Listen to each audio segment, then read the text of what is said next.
Des boutiques, des terrasses, un manège, des cabarets, des allées sinueuses, des coins à l'écart, une ambiance nature avec 12 000 plantes tropicales. On se croirait dans une ville avec ses quartiers, ses immeubles, ses ascenseurs.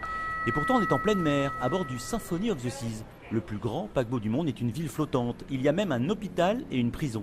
C'est autant des spectacles très variés sur la patinoire, des spectacles sur glace, 1977 qui explorent l'histoire, c'est des spectacles de plongeon, c'est des spectacles, des shows, des comédies musicales comme Airspray, et puis les activités qu'ils proposent, parce qu'on peut faire de la vague de surf, on peut faire des toboggans aquatiques avec de l'eau, on peut faire des toboggans qui permettent de descendre 10 ponts d'un seul coup, on peut faire de la tyrolienne avec presque 2775 cabines.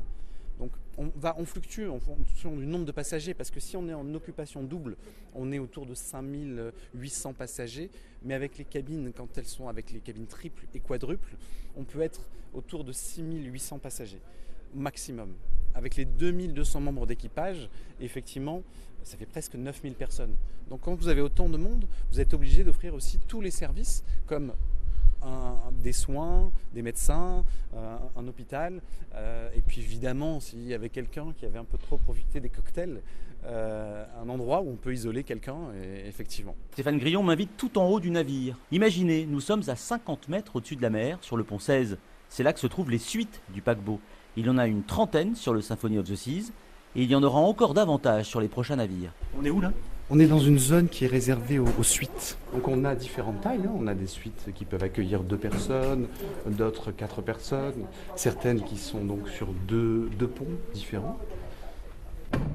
On est tout de suite attiré par le balcon parce que il y a une longue vue. Je crois qu'on peut rester des heures ici sur un endroit aussi privilégié, à profiter de la mer.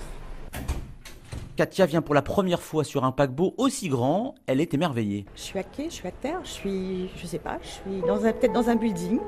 La nuit, j'ai dormi, le matin, je me suis réveillée, j'ai regardé, j'étais sur mon balcon, j'ai trouvé ça extraordinaire d'être en pleine mer, de voir l'eau et de me dire, mais en fait, on est en mer et je ne sens rien. Et ça, c'est fabuleux. Le paquebot restera en Méditerranée jusqu'à l'automne, puis il rejoindra son port d'attache, Miami.